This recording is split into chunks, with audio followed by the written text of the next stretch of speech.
Kata Syekh, man la yutabar ridahu fil aqli aw faskhin la yutabar ilmuhu. Siapa yang keredaannya tidak dianggap, tidak bermanfaat, tidak berpengaruh dalam sebuah akad atau pembatalan akad, jadi dia ridho atau tidak ridho enggak pengaruh, akadnya tetap sah misalnya, maka tidak perlu juga, tidak dianggap juga pengetahuannya, maksudnya tidak perlu dia tahu, nggak usah dikasih tahu, tidak usah izin sama dia. Nah, misalnya yang banyak ditanyakan dalam masalah poligami, ini ramai, selalu ramai kalau dibahas. Kata para ulama, keridhaan istri pertama itu nggak dianggap dalam sah dan tidak sahnya suami nikah lagi, sehingga sebenarnya tidak izin juga tidak masalah, tetap sah akadnya, tapi sebaiknya izin, sebaiknya dibicarakan baik-baik. Tapi kata para ulama, pada asalnya kalau minta izin pasti tidak diizinkan. Hanya kalau ikut kaidahnya, masuk dalam kaidahnya pembahasan itu, bahwa keridhaan istri pertama itu tidak berpengaruh pada akad nikahnya yang kedua, ketiga dan keempat dari si suaminya, sehingga ilmunya juga, maksudnya istri pertama tahu atau tidak tahu tidak masalah sebenarnya pada asalnya. Hanya kalau secara undang-undang di negeri kita pada asalnya pemerintah menganut sistem satu laki-laki satu istri, itu pada asalnya monogami. Jadi nikah lagi agak dipersulit gitu. Banyak syarat-syaratnya. Jadi kalau ikut kaidah syariah seperti yang kita bahas ini, bahwa siapapun yang keridhaannya tidak berpengaruh dalam akad tentang kesahan dan ketidaksahan satu akad, maka pengetahuan dia, tahu dan tidak tahunya dia juga nggak berpengaruh, tidak perlu izin. Ini kaidah yang ke-45.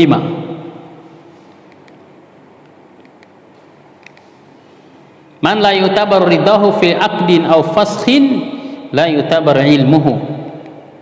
Ada Syekh, ini enggak panjang juga kaidahnya. Wa yadkhulu tahta hadha man lahu khiyaru syartin aw aibin aw ghubnin aw tadlisin aw ghairiha. Masuk dalam kaidah ini siapa memiliki hak khiyar syart atau khiyar aib, khiyar ghubn, tadlis atau semisalnya. Jadi misalnya orang melakukan akad jual beli, pembeli mensyaratkan, saya cek dulu barangnya, atau saya pikir-pikir dulu 3 hari, kata penjual. Jadi sengaja sepakat untuk ada syarat seperti itu, maka pada asalnya si pembeli membatalkan akad yang semestinya akan dia lakukan tadi, walaupun tanpa memberitahu si penjual, tidak masalah, karena dia keridhaannya si penjual itu nggak berpengaruh dalam dia membatalkan atau tidak membatalkan akadnya dalam masalah ini. Demikian pula khiyar aib, pembeli pada asalnya diberikan oleh syariat hak untuk mengembalikan barang, hak khiyar, melanjutkan atau membatalkan akad pada satu barang, akad jual beli pada satu barang yang ada aibnya. Ketika sudah dibeli barang ternyata ada aibnya, maka si pembeli berhak untuk kembalikan walaupun tanpa keridhaan si penjual. Falahu fashu, kata si, bagi yang memiliki khiyar-khiyar ini dia berhak untuk membatalkan akadnya, radiyal akhir am lam yarda. Pihak kedua ridha atau tidak sama aja, dia memiliki hak. Alima am lam ya'lam, dia tahu atau dia tidak tahu. Atau lebih jelasnya kita sudah pernah bahas tentang syufa'ah. Dalam hak syufa'ah, Hak syuf'ah itu misalnya adik kakak dapat warisan tanah yang belum dibagi 2 orang, misalnya tanahnya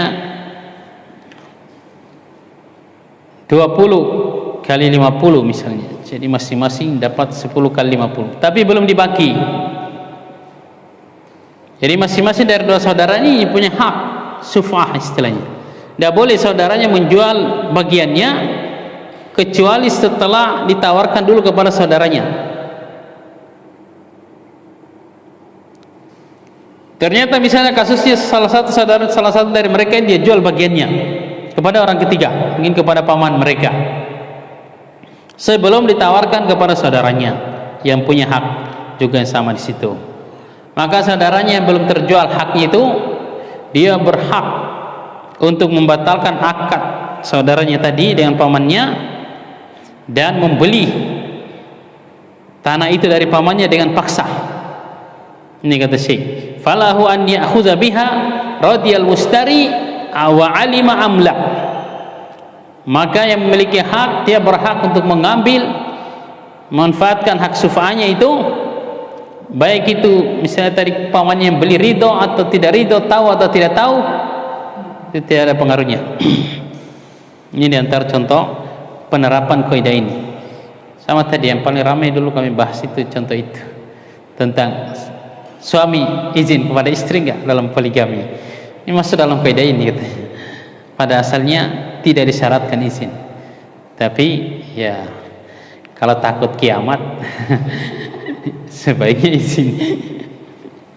Jangan sampai istilahnya membangun satu rumah kecil merusak, menghancurkan satu kota besar. Ini bodoh namanya itu.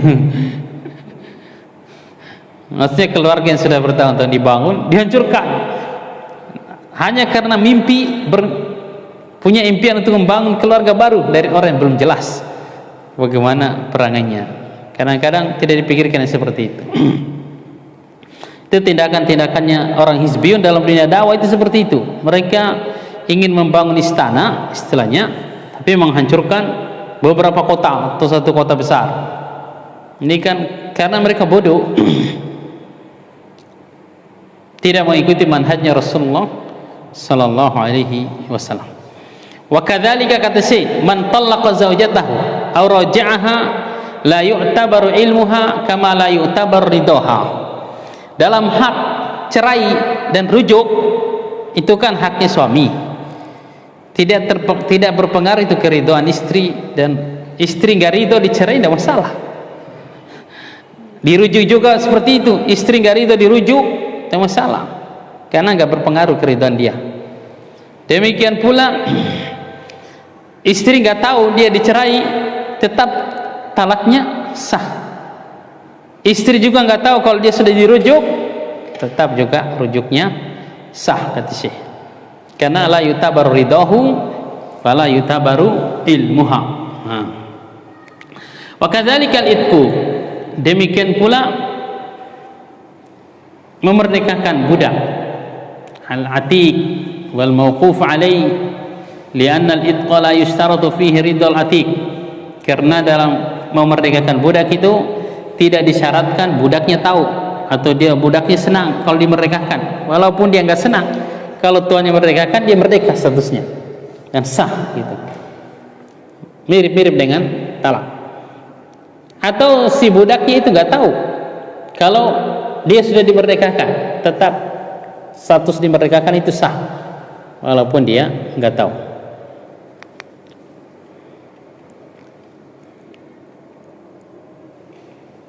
Wal farqu bainal waqfi wal hiba haitsu yustaratu fil hibati al qabulu minal mauhubi lahu. Beda dengan hibah. Kalau hibah disyaratkan harus ada keridhaan atau diterima oleh si yang kita berikan harta itu, sehingga harus ridho dia baru sah. Tapi kalau wakaf enggak ada yang menerima, enggak disyaratkan si yang mewakafkan itu menerima, yang karena wakaf itu asalnya untuk Allah Azza wa Jalla. Adapun hibah, dia sosial kepada orang tertentu, wakaf kepada orang banyak, sehingga Dan contoh kalau di sini termasuk wakaf juga masuk dalam pembahasan ini, bisa secara mujmal aja pada orang banyak, mungkin mereka nggak ridho dengan wakaf itu tersebut, tetap aja sah wakafnya. Nah, kalau hibah kepada orang-orang khusus ini harus, untuk kesahannya kan disyaratkan mereka menerima harta tersebut, dan itu berkaitan dengan keridhaan pada asalnya.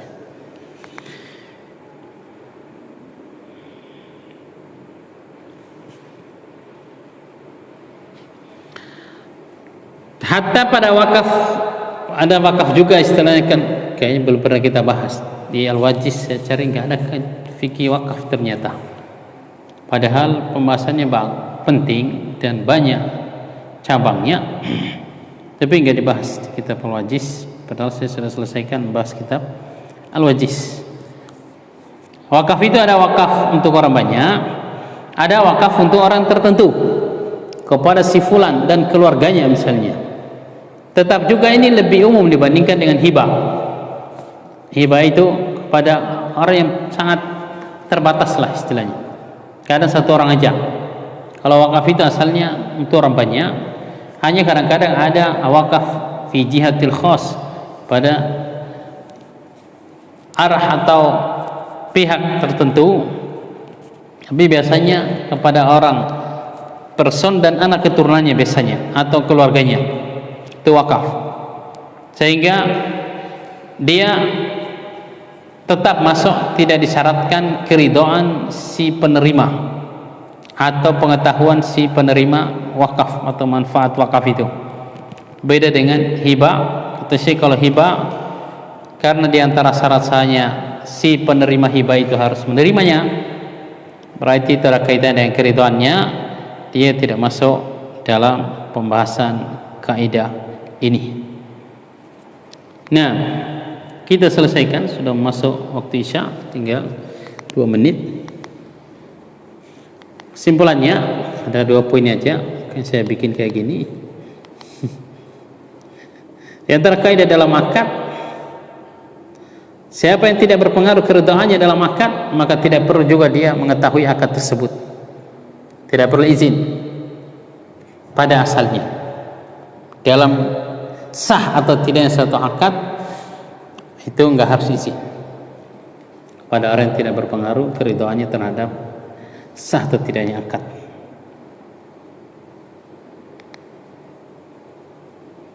Di antara contoh penerapannya tadi, orang yang memiliki hak syuf'ah dalam menceraikan dan merujuk istri, dalam merdekakan budak, atau dalam mau poligami. Tapi agak berat. Sebenarnya itu syariat sih, perlu kita jelaskan kaidah-kaidahnya, aturan-aturannya ya, sehingga tidak menakutkan.